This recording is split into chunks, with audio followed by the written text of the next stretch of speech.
I love yoga, and I love eating healthy food and tofu, and I love doing Legos at Barnes & Noble on the side. And I don't really have like a day job or anything. I just kind of I like building things and thinking about things and someone back there? No, there's no one here. Who is that? Nobody.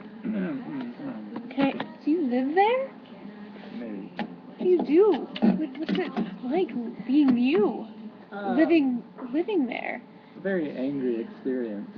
Why are you so angry? Oh, it's just people don't always understand me. But why? You're an angry bird. What else is there to you? Yeah, You're breaking your home apart. No.